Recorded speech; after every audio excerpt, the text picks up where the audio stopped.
তো hello guys, আসসালামু আলাইকুম। আপনারা সবাই কেমন আছেন? আশা করি আপনারা সবাই ভালো আছেন। তো আজকে হচ্ছে আমি বানাতে চলেছি মিষ্টির খাজা বা মিষ্টির গজা। আপনারা ওখানে কি বলেন, আপনারা আপনাদের পরিবেশে কি বলেন সেটা আমি জানি না, বাট আপনারা কমেন্ট বক্সে বলে যাবেন যে আপনারা আপনাদের পরিবেশে খাজা নাকি গজা বলেন। তো আজকে আমি মিষ্টির খাজা অথবা গজা বানাচ্ছি। তো চলেন আমরা ভিডিওটা শুরু করি। তো গাইস, এখানে আমি ময়দা নিয়েছি 2 কাপের মতো, 2 কাপের চেয়ে একটু বেশি নিয়েছি। তো এখন দিব আমরা লবণটা দেখেন আমি 1 চামচের একটু কম, মানে একটু অর্ধেক দিয়েছি। তো এখন আমরা দিয়ে দিলাম লবণ। তো গাইস, এখানে আমি হচ্ছে একটু একটু করে তেল দিচ্ছি তেলের বোতল থেকে। এটা কিন্তু রান্নার রেগুলার তেল। তো এখানে আমি 1 কাপের একটু কম তেল দিয়েছি, আপনারা আন্দাজ মতো দিয়ে দিবেন।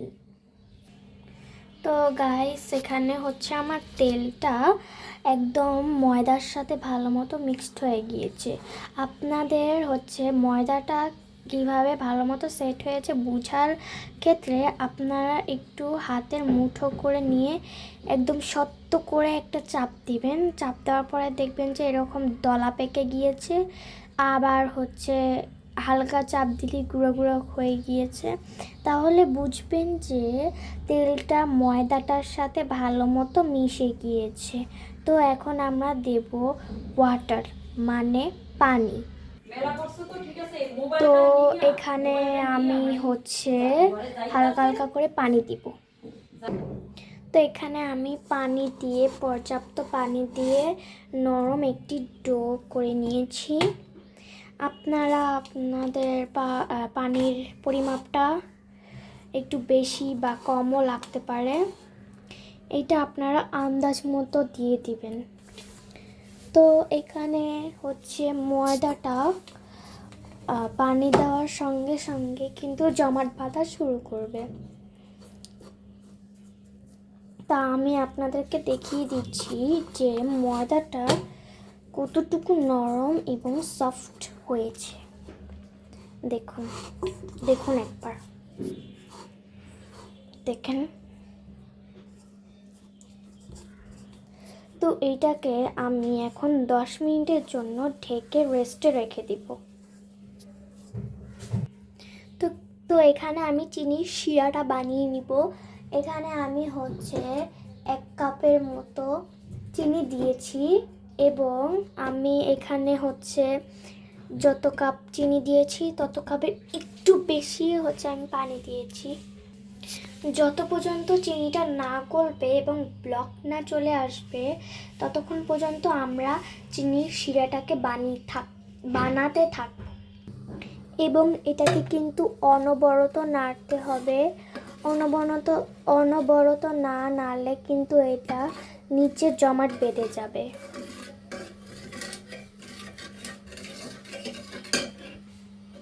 অনবরত নাড়ার পর যদি চিনিটা গলে যায় তাহলে ভয় পাবেন না, চিনিটা গলে গেলে আরও ভালো তাড়াতাড়ি ব্লক চলে আসবে।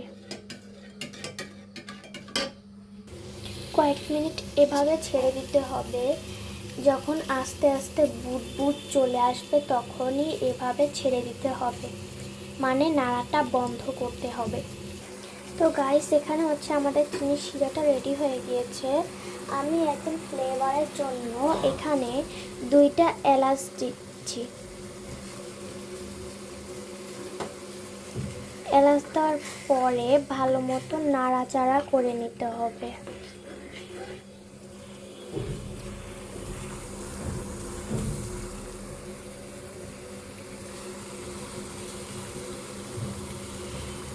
তো এখানে আমার চিনি শিরাটা রেডি হয়ে গিয়েছে, আমি জালও নিভিয়ে দিয়েছি। আমি আপনাদেরকে এই ঘনত্বটা দেখিয়ে দিচ্ছি। এখানে কিন্তু বেশি ঘনও করা যাবে না, বেশি হালকাও করা যাবে না, মিডিয়ামে রাখতে হবে। তো চলুন আমরা চলে যাই আমাদের রুটির কাছে। তো 10 মিনিট হয়ে গিয়েছে, এখন আমি ঢাকনাটা উঠিয়ে দিব।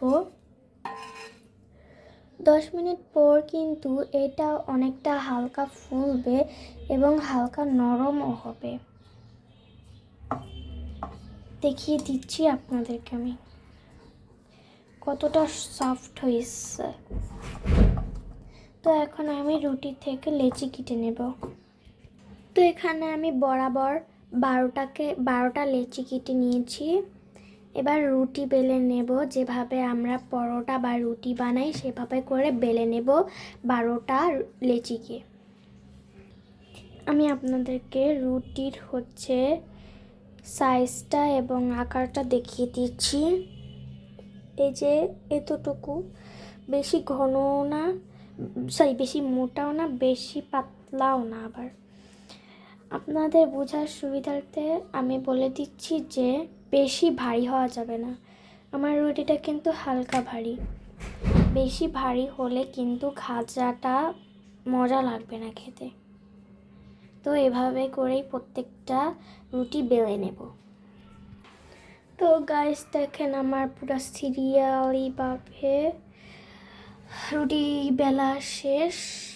রুটি বেলার পর কিন্তু এই যে আমি এখানে তেল দিয়ে দিয়েছি। রুটি বেলার পর আপনারা রুটি বেলা শেষ হলে রুটির উপরে হালকা তেল ব্রাশ করে দিবেন।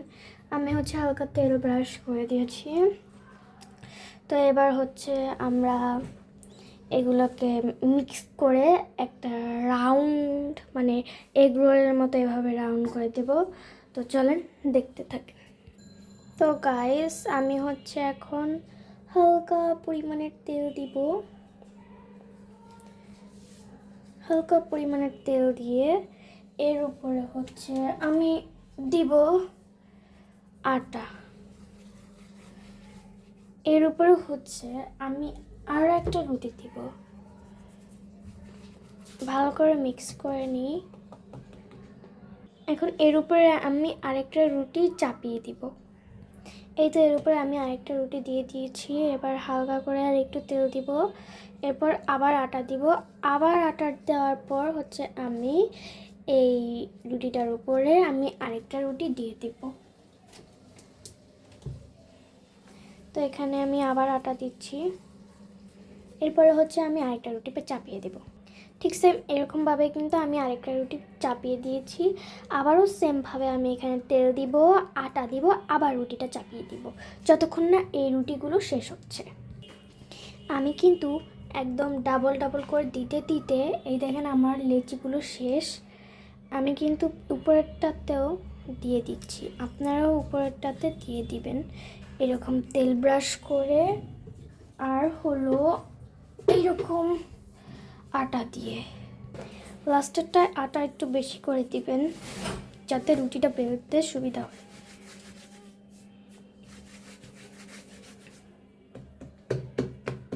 উপরের পাটটা যতক্ষণ পর্যন্ত না তেল হালকাভাবে শুকিয়ে যাবে ততক্ষণ পর্যন্ত হালকা করে আটা দিতেই থাকবেন। তা আমি হালকা হাতে আস্তে আস্তে করে বেলে নেব রুটিটা। তো আমি হালকা করে বেলে নিয়েছি। এবার আমি এগ রোলের মতো এভাবে আস্তে আস্তে মুড়িয়ে নেব সবগুলো। লাস্টেরটা লাগানোর সময় এখানে আমি হালকা একটু পানি দিয়ে দেবো। তো পানি নিচ্ছি। এবার আমি এখানে হালকা করে একটু পানি দিয়ে দেবো। পানি দেওয়ার পর কিন্তু এটা সাদা হবে, কোনো ভয় পাবেন না, এটা সাদা হতেই পারে। তো আমি এখন লাগিয়ে দেব। এই তো ভালো মতো লেগে গিয়েছে। তো এবার আমি কেটে নেব। এই তো আমি একটা পার্ট কেটে নিয়েছি। এবার এরকমভাবে ঘুরিয়ে এরকমভাবে করলে হয়ে যাবে খাঁচার মতো। তো এভাবে আমি একটু চাপও দিয়ে দিয়েছি, আপনারা চাইলে নাও দিতে পারেন, কিন্তু চাপ দিলে ভালো খাঁচাগুলো হালকা হালকা ছড়িয়ে থাকে। আপনারা চাইলে নাও দিতে পারেন। তো আমি এক এক করে এভাবে ভেজে নেব যতক্ষণ না হালকা ব্রাউন কালার চলে আসছে। হালকা এভাবে উল্টিয়ে পাল্টিয়ে করে ভেজে নেব। ঠিক এই কালারটা, এই যে হয়েছে না, এইটা খাঁচাটা হয়েছে না, ঠিক এই কালারটার মতো আসলেই আমরা নামিয়ে নেব। তো গাইস দেখেন, এইটা কিন্তু আমার অলরেডি হয়েই এসছে। এই যে এই কালার হলে আপনারা নামিয়ে ফেলবেন। তো গাইস এই যে এরকম কালারটা হবে, এখানে আমার মানে ওই খাজাটা রেডি হচ্ছে এবং এখানে হচ্ছে আমি শিরাটা বানিয়েছিলাম, শিরাটা ঠান্ডা হয়ে গিয়েছে তাই আমি আরও গরম করে নিচ্ছি। আপনাদের কিন্তু শিরাটা ঠান্ডা হয়ে গেলে কিন্তু শিরাটা গরম করে নেবেন। এখানে আমি হালকা আছে শিরাটাকে গরম করে নিচ্ছি। তো গাইস আমি চিনি শিরাটা গরম করে নিয়েছি, আমার খেয়ালই নাই যে আমি চিনি শিরা দিয়েছি। আর দেখেন পাতিল মানে কড়াইয়ের অবস্থা, আমার মা দেখলে আমার মেরে নিব। তো এখন আমি এখান থেকে একটা খাজা নিয়ে আমি এই চিনি শিরাটার ভিতরে ঢুকিয়ে ভালো মতো উল্টিয়ে পাল্টিয়ে নিয়ে এরপরে উঠিয়ে নিয়ে নেব। এরকম প্রত্যেকটাকেই করে নেব। সেই তো আমার মিষ্টির খাজা তৈরি। এইটা খেতে কিন্তু মারাত্মক মারাত্মক। তো এরকম মজার মজার ভিডিও দেখতে আমাকে লাইক, শেয়ার এবং কমেন্ট করবেন। এরকম আরও আমি ভিডিও দিব। আপনারা হচ্ছে আমাকে বেশি করে ফলো করবেন, তাহলেই কিন্তু এরকম মজাদার মজাদার ভিডিও পাবেন। আপনারাও কিন্তু বিকালের নাস্তার জন্য এই এই নাস্তাটা করতে পারেন। বিশেষ করে রমজান মাসেও কিন্তু এটা সবাই অনেক পছন্দ করবে, সবাই অনেক মজা অনেক। তো আজকের মতো এইটুকুই, বাই।